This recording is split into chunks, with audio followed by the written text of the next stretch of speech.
Welcome, paranormal enthusiasts, to this week's episode of We're Creepin' It Reel, here on the Coast to Coast Entertainment Network, where everyone comes for their paranormal fix. Real people, real stories, in real time. So glad you could join us for some ghostly gab. I'm your host, Eleanor Wagner.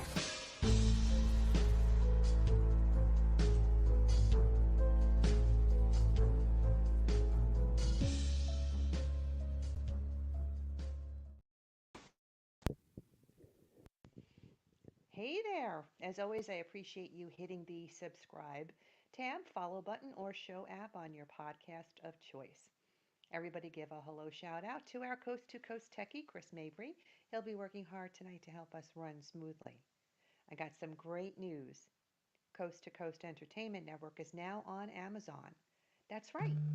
If you, as a listener, have this wonderful app, you can watch all Coast to Coast's live programming directly from the app, and you can even go back and watch previous episodes. If you don't already have the app, I suggest you go and get it. But wait until after tonight's show because you don't want to miss what I have in store for you. Tonight's guest is the host of the 222 Paranormal Podcast, which is a brother sister duo, Joe and Jen, who have been interested in all things paranormal since forever. Podcast is going to be a huge success, and it's an award winning show with over 296 episodes, which include personal experiences, news from the paranormal world, and special guests with topics such as hauntings, possessions, Bigfoot, and more. Guests from all over the globe share their stories. And though he's not a psychic, a medium, or clairvoyant, he has many years of experience that have warranted him knowledge of many aspects of the paranormal. So please join me in welcoming Joe Shortridge to the show. Hey, Hi, hey. Joe. Hello there. Welcome. It is so good to finally be on your show. I'm glad you're here. I've been wanting to get on it and you gave me the message. I'm like, yeah, I'll be on. Well, I'm so glad you could come. You mentioned to me that you were doing a show on the Greenbrier ghost when some crazy shit went down in your own home. Now, for the listening audience, the Greenbrier ghost is the name popularly given to the alleged ghost of Elva Zona. Is it Hester? Is that how it's pronounced? I believe Hester? so. Yeah, Hester. Hester Shue, a young woman in Greenbrier County, West Virginia, United States, who was murdered in 1897. Why don't you go ahead and tell us what happened when you were doing the show and the interview? Yeah, we were doing the show, me and my sister, and we were talking about all about the ghost and how she solved her own case in a court of law and everything. And we were doing our outro, which at the end of the show, we tell everybody to check out our website, blah, blah, blah, and play the music. And just as we were doing that, we heard a woman screaming. And we were like, did you hear that? And of course, me with my dorky voice, I'm like, yeah, But it's crazy. All of a sudden, we just heard a woman screaming, and we left it at that. We're like, did you hear that and stuff? And then after we were done, we played it back, and both of us heard it through our headphones, but it only picked it up on my track. Now, when we record our show, we have 3 tracks running. We have my track, Jen's track, and then the music. And it only recorded on my track. And it was a woman screaming. It was crazy. And Now, did you have a guest on the show at the time no, when you had that interview? Or was it just you and Jen doing the yeah, show? And just us doing our regular show, not an interview show. And I wow, was that's thinking, really okay, creepy. what could cause that? I mean, if you Yeah. could see our recording studio here, there's wires everywhere. And I was thinking, well, maybe it's electronic sound, but I've been in this for a long time and I've heard a lot of, static and stuff. And this was a woman screaming. It was as plain as day. Is that the EVP you brought with you today for us to listen to? Yeah, I sent it to you. Do you want me to play it off mine or you want to? That's all right. I sent it to Chris, so he's got it. He can get Okay. it ready for us. Yeah, I I I it was, know that stuff like that happens. That when you mhm. start talking about things, it sometimes brings spirit forward, and they interrupt you or create static or something. But I've never heard them actually scream. Yeah, it was crazy. And stuff like you said, stuff like this happens all the time to us. We have our listeners. We just had a listener last week um, email us about the previous show from 2 weeks ago, and I kind of talk like William Shatner. I mean, I break my I have pauses and all that, and in between one of the pauses, we were talking about the Brushy Mountain State Penitentiary, and it's called the End of the Line.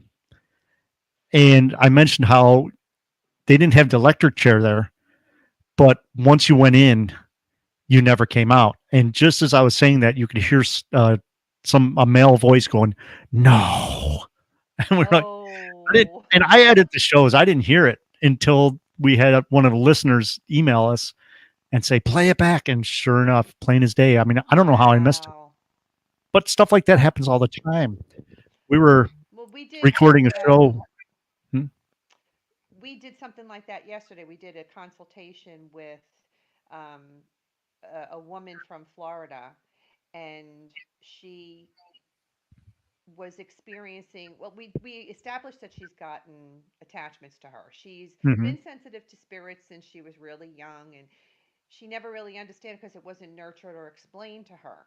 So she heard these voices trying to speak to her audibly and was seeing shadows but never really understood about it. So Yeah. obviously she's talked about it with people, and not the right professional people. She's just talked about it with her friends, and her one friend says to her, "Oh, let's go and get a Ouija board, and let's maybe ask the Ouija board." Hmm.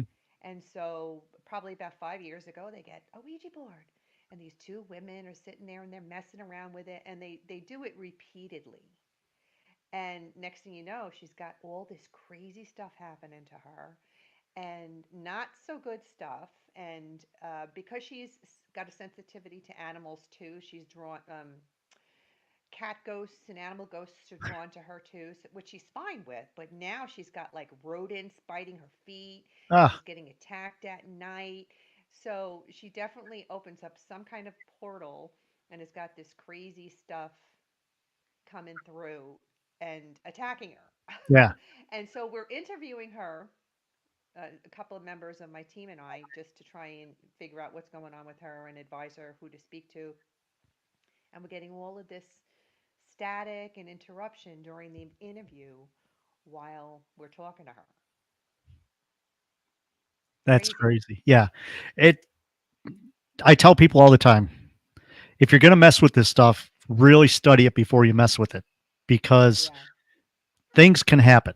And Yeah. we talk about Ouija boards a lot, and it's so weird that a simple toy, just a board, a talking board, can have such negative connotations because it's just a board. And it's just Mm-hmm. like any other piece of equipment that we use. It's a tool that we use to try to communicate with spirit. But for some reason, a Ouija board always has that negative, connotation or whatever you want to say to it. Oh, sure, because you don't know what you're inviting in. You don't know Mhm. what's going to be coming through and Yeah, where it's coming from, and it could lie to you. And she's got they do. multiple attachments. And then she's talking to me and she's saying to me, "Oh, should I call a priest?" And I'm like, "No, the priest is not going to be able to help you. You got to get a shaman. You have to get Yeah. somebody who's professional in this field." Yeah. Somebody that understands what's going on and can deal with it in Yeah, the right way. We had, exactly. when we investigated um, Moundsville Penitentiary in West Virginia, Jen got an attachment there, my sister. Did she? And Oh, she was just in bad moods all the time, which is not like her. And the one night she calls me up in the middle of the night, and I'm like, "Oh, it's never good when you get a call in the middle of the night." Phone's ringing. I'm like, "Oh, who is it?" I look and it says Jen, and she's like, "I'm so pissed." I'm like, "What are you talking about?" She got an attachment, and we ended up at a convention because we go to so many conventions. We actually had a Native American shaman do a ritual, and he actually cleansed both of us. And since then, she didn't have any issues. But you got to be careful. We talked about doing your closing prayers. Even if you're not religious, you still need to tell the spirits that they can't They attach to can't you. come. You Yeah, they have the can't attach power. it. They can't Tell come them that. home. Hmm. That's right. So, did the shaman recommend any other precautions that you should take other than the praise? Because I know I wear my protective stones all the Hmm. time. I have a necklace. I use protective oils, and like you said, when we leave, we tell them they have to stay there. They can't come with us. So that's typical. But Yeah. are there any other things that they've said to you that you No, he didn't really mention no? anything after, but I know that I don't wear any protection. I don't wear any stones or anything, but I know Jen does. She knows more about that stuff than I do, but I know that she wears protection stones and all that. And I do my closing prayer when I leave, and there's times where I forgot. We've been at locations Hmm. where you're ghost hunting all night long, and the sun's That's the coming up. reason for these. That's the Yeah. reason for these. Hmm. You I know, always I I plus watched the sunrise over the wall at the prison and just walked out. Didn't say anything. So oh, I stopped. I'm like, all right, hold on. You guys mhm, can, or I know I have asked you to come into all our equipment. I said, but you got to stay here. Unfortunately, you have to stay here. I'll come back and visit, but you have to stay here. And mhm. that was my prayer. I'm like, hey, as long as you As put long as the you're intent out, right. the intent Yeah, is the important thing. yeah, yeah. I am I'm empathic, so I don't know if they're drawn to me or what, because even just the normal person will come and sit there and tell me their life story. That's just what Yeah. happens to us. And I was getting sleep paralysis, and I could deal with that on my own, but when my daughter was getting sleep paralysis Hmm. because of something I brought home, it freaked me out, and I said no. So I made sure to take the extra precautions because of that. Yeah. And it's really necessary. It's just the better thing to do, because you don't want to bring anything home with you if you can help Exactly. it. We So always leave our equipment outside for a little bit. Don't put it in your car right away. Leave it outside the car for a little bit. Um, when you come home, if you can, leave your equipment outside for a little while, a couple hours or whatever. And that's not so much for the spirits, but you never know what you're going to bring from these buildings that we're going into. We're going into old, dirty, dusty buildings, and you don't know what you're going to bring home. You might bring home spiders, cockroaches, whatever. You never know. So yeah, leave your true. equipment outside for a little bit and let, whatever's in there come out if there is. And it's another good thing too, is because we're asking the spirits to come into our equipment constantly all night long, speak to us through this box, light up these lights, whatever. It is a good thing to not bring it into your house right away, because you never know. I don't know if they would attach to them or not, but we're all, like I said, we're inviting them to come to that equipment all night long, Hmm. and you never know. So just You don't. be prepared. Yeah. I never thought about that, keeping the equipment outside, because you never know what you're bringing in as far as Hmm. scorpions, Yeah. spiders, I mean, snakes. no, Yeah. we did a investigation here in Toledo. One of the, now we're not on a team, but we help a lot of teams. And one of the teams asked us to come to this house. They said the mother just died, and the daughter is seeing her apparition in the house. And we're like, okay, we'll come out. We get there, and it's your stereotypical cat lady house. We should have wore those white suits and mask and respirators and everything in this house. It was so Yeah. bad. Oh, really? It was Mm. so, I mean, you could smell it outside with the doors closed. Well, I didn't want to take any equipment in this house. I didn't even want to walk in the house, but I did. I took one microphone, because the same recorder we use for our podcast, I take on investigations, so that I can put microphones in different rooms and record it all on one Hmm. unit. I only took one microphone in there, and I set it in the living room. The end of the night, when I took that microphone out, the cord, the wire for the microphone was sticky and wet, and it Oh, was nasty. And I come home, I put it out on the deck. I took now I took all my clothes off outside and came in the house, because I didn't want to bring anything in the house.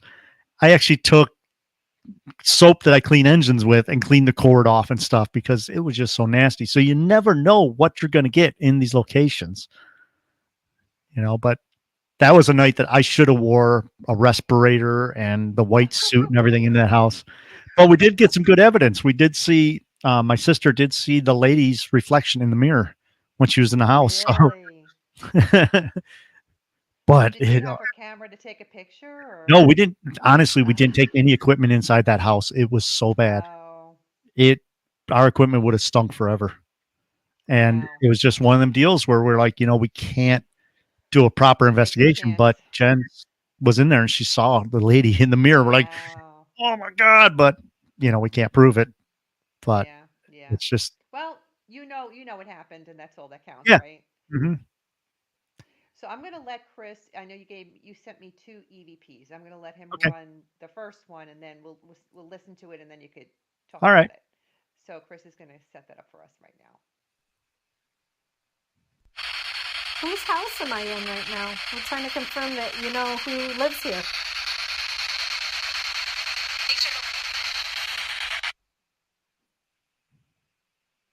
Can you All run it right. again? Whose Yeah. house am I in right now? I'm trying to confirm that you know who lives here.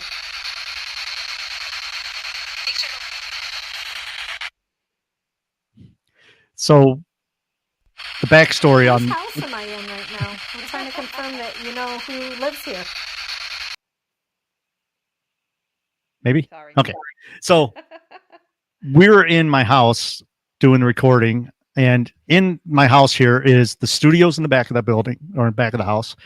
I have my art gallery with my photography and everything in it, and then my hallway, and then the bedroom and living room. So I'm sitting here on this side of the table, Jen's sitting on the other side, and a blue light go past through the art gallery. I'm like, Jen, I just saw blue light, and we were done with the show. So she jumped up, grabbed the spirit box, grabbed her phone, and was recording, and that's what we captured. Now, what that is how I got into the paranormal. I had a near or a shared death experience with my best friend Jackie when she passed away, and since then I've been getting all kinds of communication from her, and it's it ranges from music, the REO Speedwagon song that she played over and over and over and over. I hear that all the time. So we saw that, and that's her voice, plain as day. Really? And I actually Wow. played that for her mom. I said, I got something for you to listen to. And I didn't tell her anything about it. And I played it. She's like, that's Jackie. That's her voice. Wow. Yeah. So and that's Do you the know kind what of she was things we trying? get. Do you know what she was trying to say? It sounds to me like Hey Joe, Oh, where okay. she's just like, Hey Those Joe. those spiritual those spiritual visits are awesome. I Hmm. actually wrote about them in my I started writing about them in my second book because my books are about true account hauntings in the communities where I live, surrounding my area where I live. And when I was writing the first hauntings book, people were coming out of the woodwork sharing stories about Bigfoot and UFOs. I think we've had this conversation before. And I was like, well, how am I going to get these Bigfoot and UFO stories in a ghost story book? Yeah. So I added the other strange phenomena chapters to my book so that I could do that. And I was really glad that I did because when I was writing the second hauntings book, people would come into me with stories of visits from their deceased loved Hmm. ones. And some of them were those just simple nuances, like you said. It could be, uh, you know, a song that pops up on the radio that they always played at a time when you really needed to be with them, that they Hmm. couldn't be with you, but that song was them being there, that kind of stuff. And visits where they would actually see them physically or get them in a dream. And those stories are just so poignant and Yeah. so meaningful and faith based. And it gives people that realization there is something after death and that our loved ones are with us always.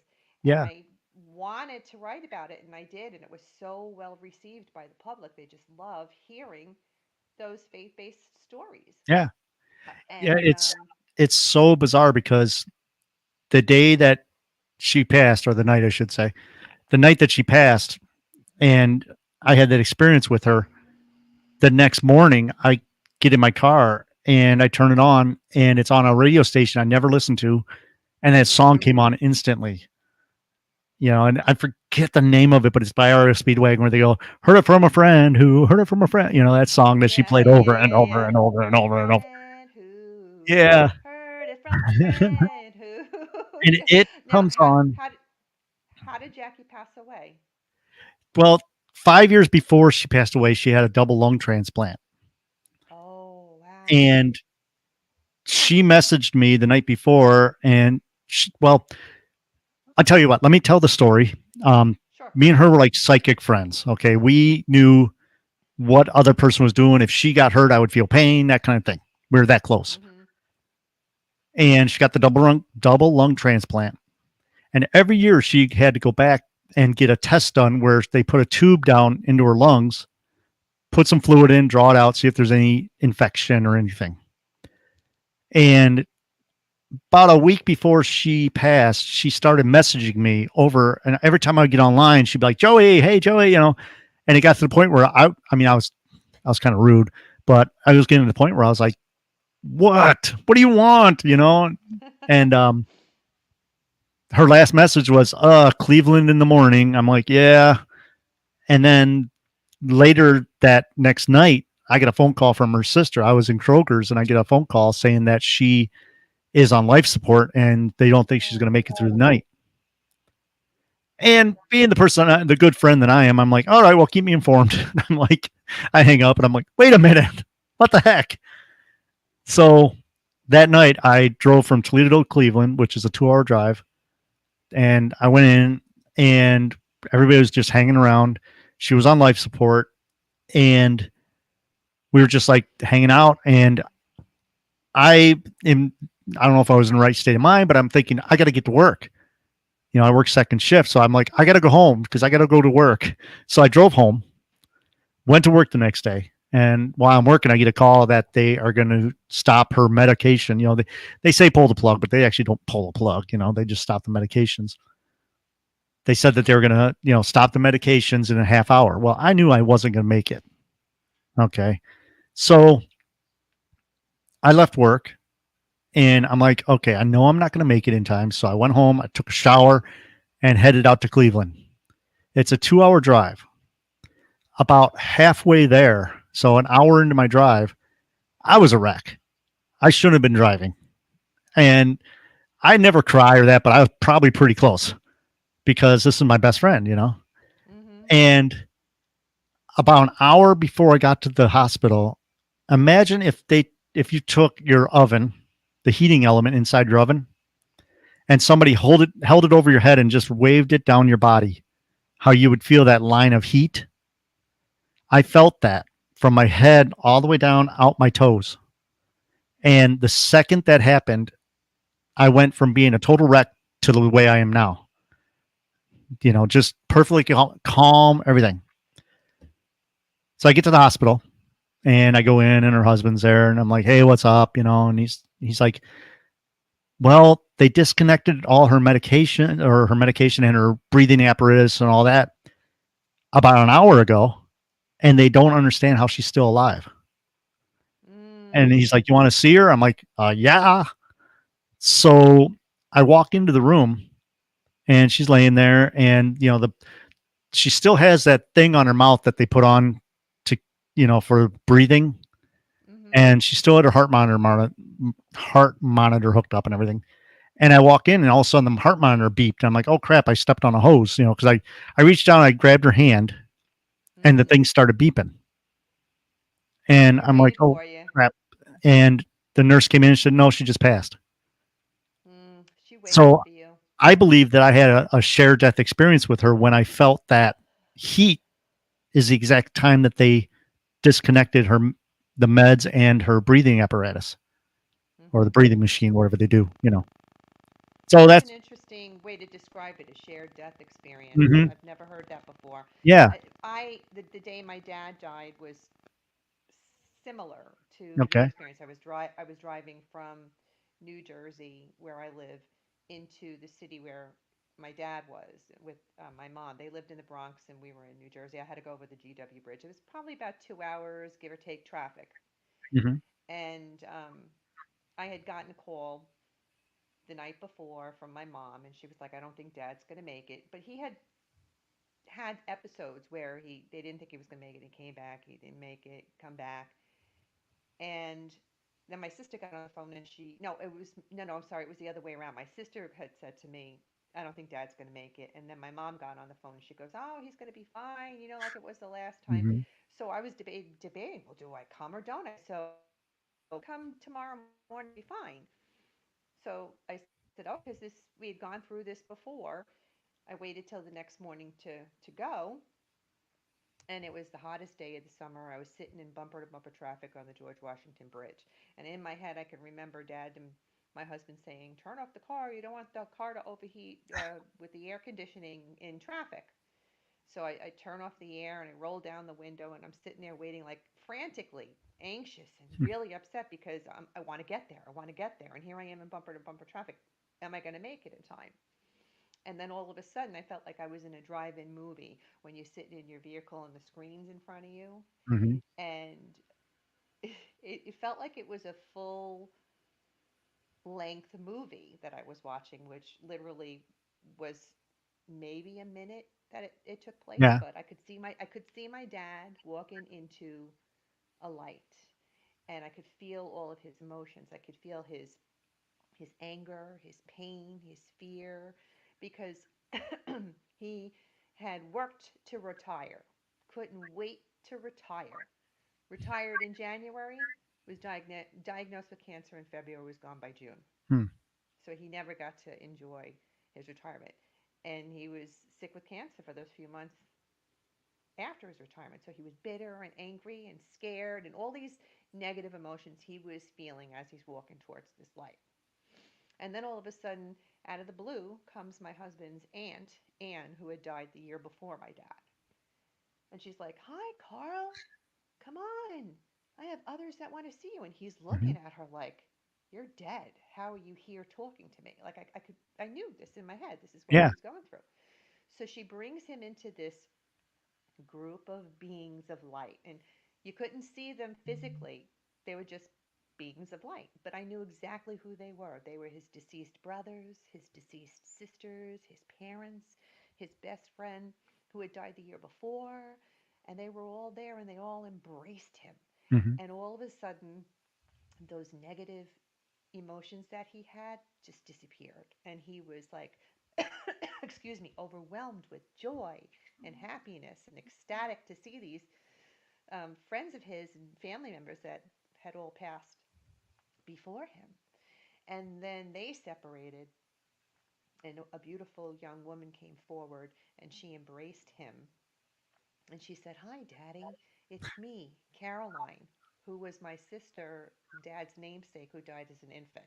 So I Okay. knew in that moment that he was already gone. Hmm. So I guess I can consider that a shared death It is. Yeah. experience because, Hmm. yeah, yeah, it was really cool. Yeah. It and most shared death experiences happen when you're not, or when people are not with the person that passes. It's Right. you get a phone call from somebody, you pick it up and say, they're like, "Hi, I just want to let you know I'm okay," and then you find out that person passed before that. Stuff like that. And I've heard that so many times. Yeah, yeah, and some people have had some really even crazier things happen. Hmm. But that story was so wonderful. It gave me something to share with everybody at his wake and his funeral. Yeah. Hmm. So I think people really appreciated hearing that because they knew how he had suffered those few months and that how he had busted his ass his whole life wanting to retire. Yeah. But now he was pain free and happy and reunited with loved ones, and it was just a great story to tell. Yeah. It's so amazing when we hear stories like that because it just re what reconfirms, I guess I want to say, Yeah, the fact yeah, that we as paranormal investigators or ghost hunters are searching for answers, knowing that is there something on the other side, and we hear stories like that, and that really confirms that what we believe in is true, and we don't just blink out of existence. We There's something else after we pass. And as paranormal investigators or ghost hunters, because I consider myself a ghost hunter. I don't consider myself a paranormal investigator. I pay to play. I go to the places and, I don't do home, to help people with homes and that. But it just confirms that the things that we're seeing are true to us because it's evidence that we're seeing that no one else can see or no one else can hear, but yet we experience that. And it just tells us that there is something after we pass. There's something. We don't know I'm exactly what it is, always but I go to like you mentioned, you don't do residences and stuff like that, hmm but I go into people's homes and businesses to try and help them figure out what's going on, to hmm recognize the spirit and try and help the spirit get acknowledged, and then to help the families that are living in this space with this spirit, and then all of us to help us grow our gifts while we're there. yeah, But we do like to try and move that spirit on because it's so sad for them to be stuck there if that's yeah, what's happening. I mean, some of them want to stay there, and I don't understand it because I try to explain to them if you go into the light, you can come back anytime you want to. But yeah, if you don't go into the light, you're stuck just here. And some hmm of them don't care and they just want to be in that place forever, which this if that's the case, there's nothing you can do about it. But just knowing these stories that I've heard of people having their loved ones come and visit them, hmm I wish that the spirits that we talk to would really recognize them. And a lot of them we've been able to move over, which is a great feeling when you're able to get them to move on, especially if you've had spirits that were there that were afraid to move on for whatever reason. yeah, It's nice for them to have that opportunity to move on. okay, When you explain to them that they're going to a place where there's no judgment and you will be free and loved and welcomed, but some of them don't believe it or just don't want to go. So yeah, yeah. Or sadly, the problem too is they may have heard over and over and over from their parents or whoever that when you die you're going to be judged and all this stuff, and yeah, they're afraid to go into the light because they think that it's going to be like judgment day or whatever, I don't know, but they're afraid to go into that light, so they stay where they're comfortable in, I guess, limbo. yeah. We did an investigation one time where there was a gentleman who was a gay Catholic, Hmm. and in life he had taken his life, and he was afraid to go because he was afraid of being unaccepted Yeah. because that's what he had been told his entire life, and Hmm. it was just so sad. And we finally got through to him that you will be accepted. There is, God does not choose Yeah. people. He accepts all and Hmm. loves all. And it was a great feeling to get him to move on. But up until that point, I mean, he had to have been there from like the 1800s Yeah. if he had been there that long, which is really sad.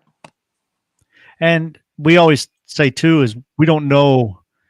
Well, we assume that time doesn't exist on the other side, and because our idea of time is linear, when they're in spirit form, 1 second to them or 1 second to us could be 1,000 years to them, or vice versa. Yeah, yeah, yeah. You know, but it's just, and look at the near death experiences that we've, I know about a lot of people that have near death experiences. The ones that I've talked to, they admit they were huge drug addicts. The one guy that, one friend of mine, he did so much cocaine he fell down the steps and had a near death experience where he was on the other side. And I asked him, I'm like, well, how long were you over there? And he says about an hour. And what he saw Oh, was, imagine a football stadium, foggy, and off in the distance he saw a wall with gates, and he just saw shadow figures going back and forth in front of those gates. He couldn't move oh, anywhere. He was there. And he said that he had the most overwhelming sense of love, and he didn't want to come back. hmm. And he said that something, he didn't see a being or nothing like that, but something told him, no, you have to go back. So when he went back, he looked up at his wife and said, "How long have I been out?" She's like, "What do you mean? You just fell down the steps." So the Oh, amount of time, wow. and that's why I asked him, "Well, how long have you been over there?" And he said about a half hour. And his wife said that he didn't pass out; he just fell down to the bottom of the steps. And then he said that when he Wow. stood up, he fell over again, and he had the same thing happen to him again. But he said he was only over there for about a minute or two. Mm, So that's why we say, we don't know how time is on that side. You yeah. know, Yeah. and another friend of mine that, well, I should say someone I know because we don't talk to each other as friends, but I've interviewed him, and he was a big rock star out of Detroit. And when he had his near death experience, he said that he met with God and God hugged him and everything. So we talk about, that they may be afraid to cross over because they're going to get judged, but just by those two stories of people that I know, those are the only two that I really know that had near death experiences.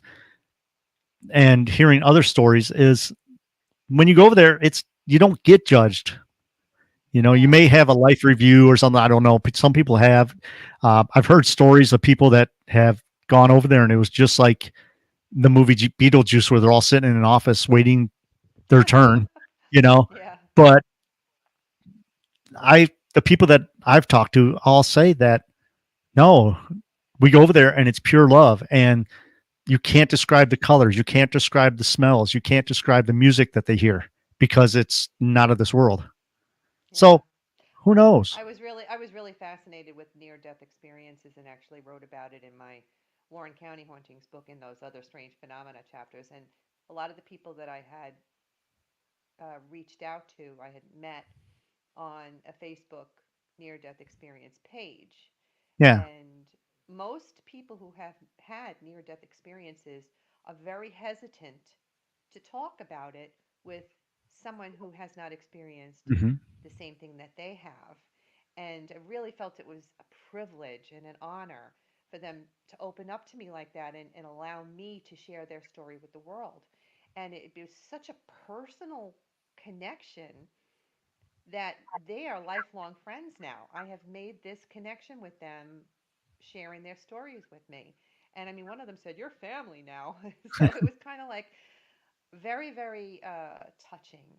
Yeah. And each story had its own individual specialness, I guess would be the way to Yeah. describe it.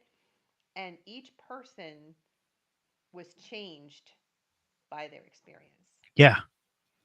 So, yeah, I just really, really loved meeting these people and telling their stories. And it's because near death experiences are just so profound. Yeah. I mean, hearing stories of people that, like the one story of the guy that woke up from his surgery and said, "Why is there red tennis shoes on the roof of the hospital?" And they're like, "What are you talking about?" And he's like, "Those red tennis shoes on the roof, why are they there?" And someone went up and there were red tennis shoes on the roof of the hospital. Or people that Oh, have wow. people that have read the serial numbers on the equipment in the operating room, and they're like, "How And did they you know threw that?" They're away like, them. "I saw it." Yeah, yeah, yeah, yeah. Yeah. Well, I interviewed a woman on my Strange and Scary World podcast out of the Paranormal UK. Her name is Kathy McDaniel, and she actually wrote a book about her near death experience. In hers, she did not just go to heaven, but she had the experience of hell as well. Oh, okay. And apparently, people who have both the experience of heaven and hell are a rarity, but they're out there. And near death experiencers come in droves to listen to the near death experience people who have had the feeling of both heaven and hell. Oh, And she tells her story really, really, really well. I read the book after I had interviewed her. I got the book because it was just so good a story, and I wanted to hear what she had to say. And apparently, when they have both experiences of heaven and hell, the hell experience is so that they can come back and tell people what that experience is, and really the way I understand it from the way she explained it is that hell is your worst nightmare. Hmm. So it's going to be different for everybody. But what you most fear, or I guess that would be the way to describe it. What Yeah. is your worst fear? Hmm. You will experience each of those things in hell. And Hmm. I don't know if we all experience hell and heaven before we go to this special place. We call it heaven. Some people call it heaven. It Yeah. could be called paradise, however it's Hmm. explained. But she called it heaven and hell. And so maybe we all have to experience it and then figure out where we're going to end up. I don't Well, know, but it's sort of like the Catholic belief in purgatory. And I was having a discussion with my mom one time about it because my mom is extremely religious. We were raised really Catholic and going to church every week and all, you know. And I was talking to her about it. I said, "How do we know that we're not in purgatory right now?" mm, Because we can choose. Do we want to be a bad person, a murderer, or whatever, or do we want to be a good person, help people? Because I've heard both ways too, where when people have their near death experiences, they always go right to heaven. hmm So are we in purgatory now? I mean, that was one of the that's a good discussions that we were question. having. Yeah. I mean, we don't know, but I mean, what did I deserve to become a podcaster and have to edit shows every night? You know, no, but This is all very new to me too. I think I told you that. I've mhm, been writing my entire life, but I stopped writing to raise my children. And then when they were full grown at 50, that's when my whole writing career took off, and one yeah, thing led to another. And I really feel like the whole experience with paranormal, which has been with me my entire life, and I had shut down when I was like 12, was reawakened in me the day my dad died with that experience I shared with you yeah, earlier. And since from that point on, it's been a constant journey of learning and soaking up knowledge about paranormal. And little did I know that my writing would lead me to the paranormal and probably what yeah, I feel I've been meant to do. And podcasting and a paranormal team over the age of 50, because I'm yeah, 57 now, and this is what I've been doing since my kids flew the coop. yeah, So that's fine with me. I'm having a great time. But like you, editing the episodes, like the live show is great. I love it. I mean, if we mess up, we mess up. There's nothing you can do about it. yeah. At least with the pre-recorded show, I could sit there and edit out the nonsense that you don't want to Hmm. hear All when the you hear ums and people. uhs and you knows. That drives me nuts because you know some people say and oh Uh every huh. other sentence Yep. and oh, and I sit there when I'm editing going, oh my goodness, how many and ohs do I have to edit out? Where you're sitting there But and doing a I show make and them you, sound I yeah, make them sound wonderful. They sound wonderful when they're on a pre-recorded show, and then when they go on a live show, people are like, that's not the way they sounded on that other show.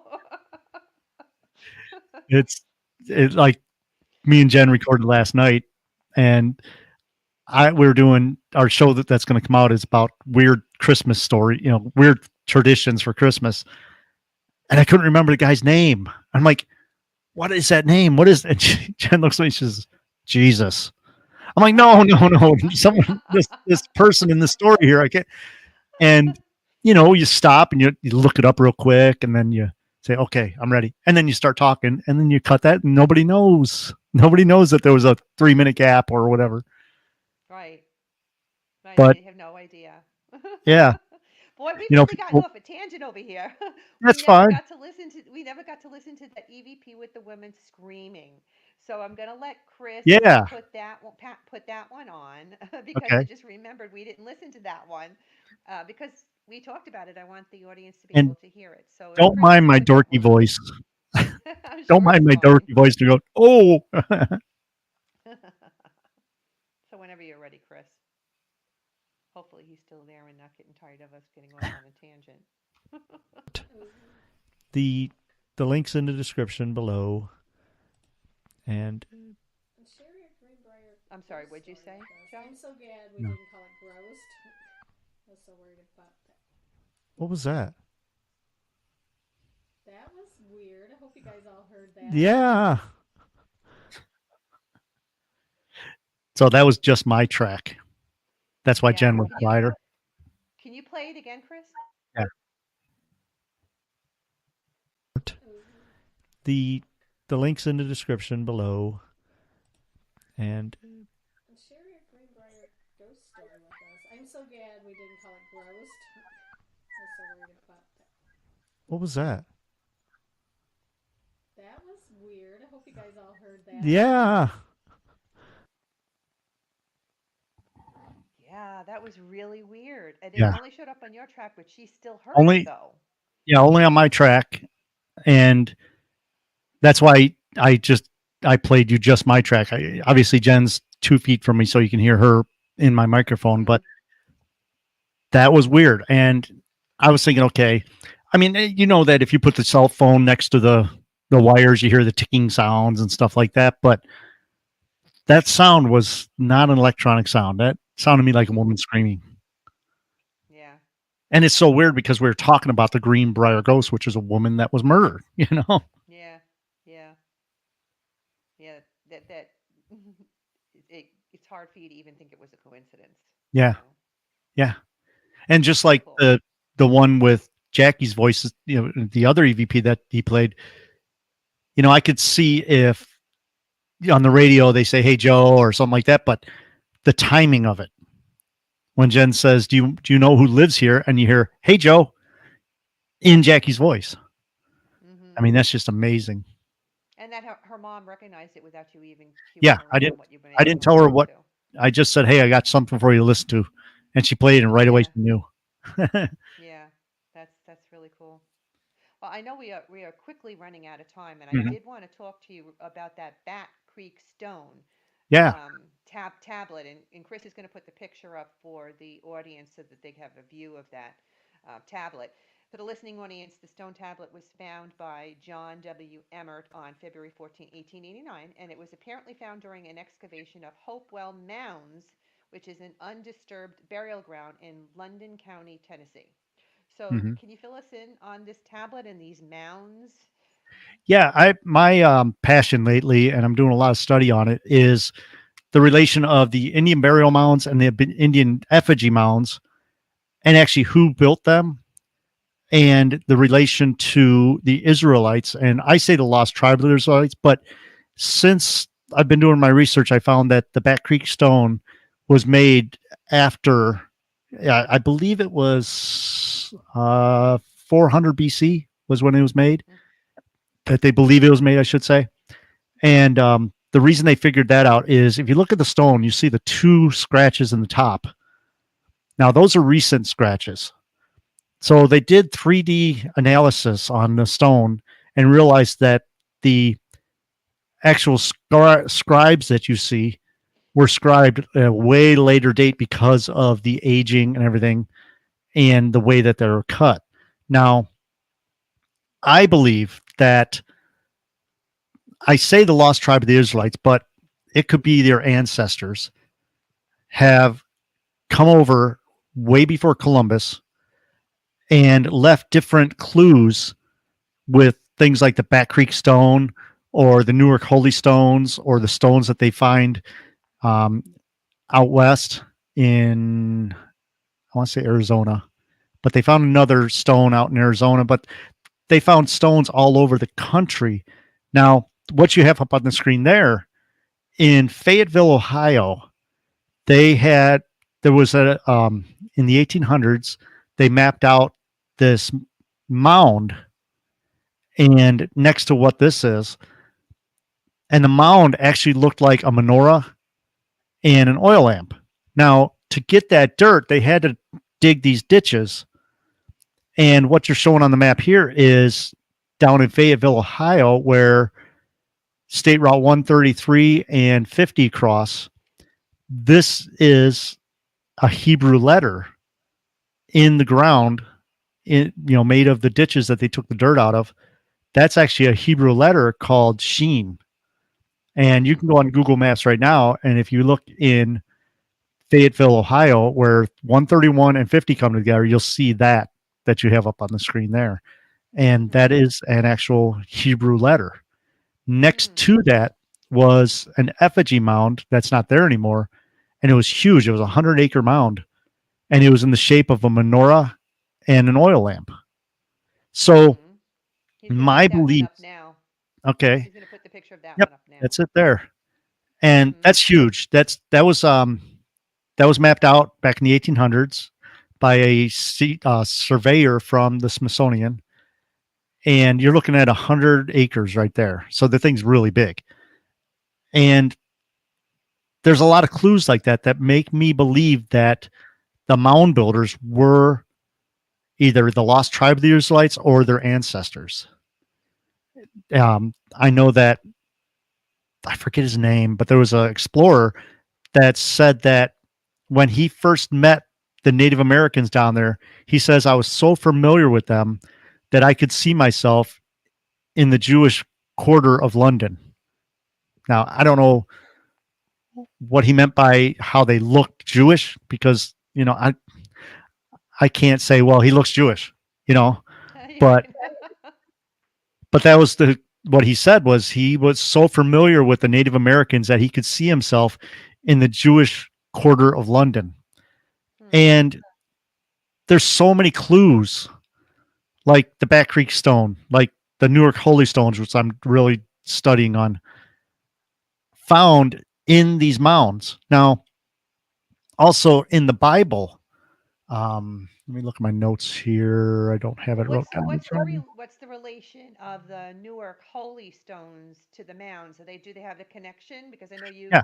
um, you had the picture of the stones that you sent me too, and Hmm. I kind of figured there was some sort of connection between that and Yeah. the mounds. And I was going to have them for you so I could hold it up, but they're in the other room. But I have Oh, the actual copies. stone, like No, I oh, have okay. Well, copies.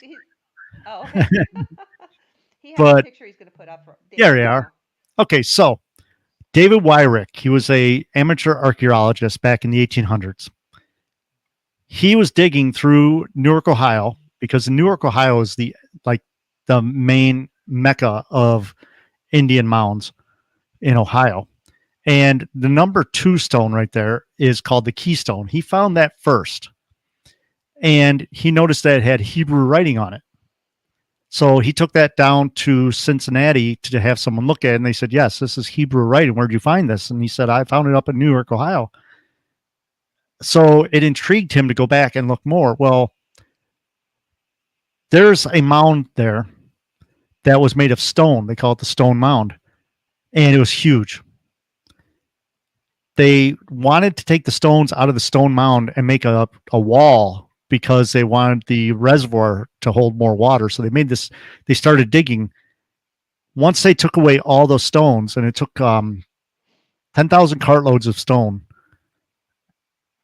David Wyrick went back because he noticed that there was a clay basin under that. Now, they didn't find any burial on that in that mound. David Wyrick started digging into the clay, and he found a giant coffin with a Oh, skeleton in it. And the minute he started touching the skeleton, it would just fall apart. So there's no, he didn't save any of the bones because they just like collapsed when he started touching them. But oh, really? there's 2 stories that go along with this. One says that the where you see number 4, that's the bottom, and then the flip side is the top of this tiny little stone coffin that he found. And the skeleton he called a giant. He said it was of giant proportions. Now that could mean 6 feet tall. That could mean, but the thing about this was the skeleton had copper breastplate, and it was covered in a cloth. Now, Native Americans may have put copper in it with their deceased, but they didn't put them in burial cloths. So, which is another Jewish type tradition. Now, he found that little coffin, little stone coffin, and he broke it open. And inside that was what they call the Decalogue stone, which is a black onyx stone with old style block Hebrew writing on it. And the figure that you see in the middle, above it, it says Moshe. So that's a carving of Moses, and all the lettering around it is the 10 Commandments. And this was found Oh, in the stone mound in Newark, Ohio. Right now it's the expressway because they, they took the mound out, and it's where the expressway is now. But they found this Decalogue stone with Moses on it in a casket with a giant skeleton. And I've been studying up on the giants. Lots of times when you say giant, you're talking 6 to 7 feet. You're not talking 20 feet. You're not talking 30 feet. There have been people that said they found skeletons that big, but I've never seen them. So I don't know. But this stuff, these stones were found in Ohio. The Back Creek stone was found in Tennessee, but the Decalogue stone and the So Keystone you're were both saying found that in. you think it was Moses? That is Moses on the Decalogue stone. No, but the skeleton. Do you think it was No, no, no, Moses? no, No. no. It wasn't Moses. It was just a skeleton of, they said, of giant proportions, I see. which could be six. I don't know. It could be 6 foot person, because we talk about giants, and there's giants. Look at Andre the Giant. Look at all your football players. Look at your basketball Right. Well, players. They would be and considered people giants. people were a lot smaller too back Yeah. then, and somebody who Hmm. was, unusually tall would be considered giant. So, Yeah. Now, I mean, I've heard like there are stories of giant skeletons found all over, and a lot of them are hmm found in the mounds. well, Okay, you brought and a map too. mhm. This map, that probably indicates, is this of the exploration you were talking about Now in this Ohio? this is a mound of the United States, or a map of the mound locations in the United States. Wow, Now, Ohio that's alone intriguing. has had over 10,000 mounds in it at one time. That's so intriguing. Oh my goodness. Hmm. Like, what are the And chances of that? You would think you would find them somewhere in like Israel or somewhere. Well, that doesn't make. I mean, well, they are. They are yeah, there. If you go into Israel, you do see mounds, and that's another to connection, to because find them here though is so unusual. yeah, and they're all over. Yeah. People don't realize, we had 2 of them downtown Toledo here. They're all over. I mean, and some of them are effigy mounds, which are in shapes of things, and then some are what they call Like burial what? mounds. I know down in Miamisburg, Ohio, is one of the largest, what they call conical mounds. The cone shaped mounds. And they started digging into that, and they found so many skeletons that they stopped digging. And if you go there now, you can walk up to the top of it, and there's like a platform on the top. But that platform wasn't there before. That's what they dug off the top, and they found so many skeletons that they stopped digging, which is a great thing, because so many of these mounds have been destroyed. But they're all over. And once you start looking into Hmm. them, you'd be surprised how many there are. Well, they got you hooked because you really Oh have yeah, been diving into finding. Yeah, that's yeah. cool. Well, this has been so interesting. Hmm. Wow. I'll have to have you back on the show to talk more about what you found out over time Oh yeah. with the subject. There's But please tell my so listening many. audience how they can find you and the information about you and your paranormal investigations and your wonderful podcast. Just come over. Just come over and hang out. Yeah. No, no. Me and my sister Jen have the 222 Paranormal Podcast. It's found anywhere you get your podcast from. We have a website, the 222paranormal.com, and that's kind of the base, our base, everything out of there. We have our Facebook page, which is 222 Paranormal on Facebook. And really, anywhere you can get your podcast from, you'll find our podcast. I have another podcast called The Year of Profit, because I am a certified life and financial coach. So I have the Year of Profit, Oh, and I don't have a website for that, but that's just a Facebook page. And also, you can find that anywhere you get your podcast from. I didn't know that. I learned something new about you. I had no idea that you had another podcast. That's You have to learn wonderful. something new every day. Right? I think that's important. Yeah. And we have our YouTube channels. I'm working on that. There's a few videos on there. Um, One good video we have on there is when we were at the Collingwood Art Center here in Toledo, and some light anomalies came out of Jen's head and stuff like that. So that's kind of interesting. Oh, yeah. Are you on TikTok yet? Have you gotten No, onto the no. TikTok train? No. I did not too long ago, and it's hard to keep up with, but Hmm. it's got a huge following of people on TikTok, so it's really been a fun experience. You should consider it. It's just the fact that I don't have much time, Yeah, especially doing the podcast. A lot of people don't believe that, or a lot of people don't understand that an hour-long podcast is at least 4 to 6 hours worth of work. and how often do you do your show? Is it once a week, every Every week. day? Yep, it comes out at Mm-hmm. 2:22 on Sundays. Every week we've been on the air for 7 years now. We have not missed a show, Wow. and we haven't repeated a show except for one. Wow. The only one we Great. repeated is when the the anniversary of the Roswell incident, and we replayed our show that we did with with I forgot his name. Oh my head. Um, but we Roswell repeated the show. Roswell. Yeah, It was a popular show and everybody wanted to see it again. yeah. Stanton Friedman. He was the only civilian on the Roswell incident, and he was huge in the UFO community, and it was an honor to have him on a few weeks before he Wow. passed. So we Oh, repeated well, that show. That was the only show that we repeated. We deserved repeating. Sure Yeah, sounds like it. yeah, definitely. Well, thank you so much for coming. I really appreciate it. I'll have you back on again. And in the meantime, enjoy your holidays. Oh, thank Happy, you. safe New Year. You too. Thank you again, Joe. Thank you. And thank you, Techie Chris. We couldn't do it without you. If you liked listening to this week's episode and you're into all things paranormal, check out my other show, Eleanor Wagner's Strange and Scary World podcast, out of the Paranormal UK radio network, which is available wherever you get your podcasts. I'm really excited to announce my new book, Sussex County Hauntings and Other Strange Phenomena, Part 3, came out on Halloween. And this week, just in time for Christmas, I released my first children's second grade reader called Janine Bean Meets Mavis the Camel. Get your copy in time for the holidays. They make great stocking stuffers. I have a picture of Sussex County Hauntings 3 and the cover of Janine Bean that you see right there. And certainly not least, if any of you are interested in reading any of my books, you can find the links to them on my website, authoreleanorwagner.com. I write about the history of the town and location, add the paranormal story to the mix, and finish it all off with photos and evidence.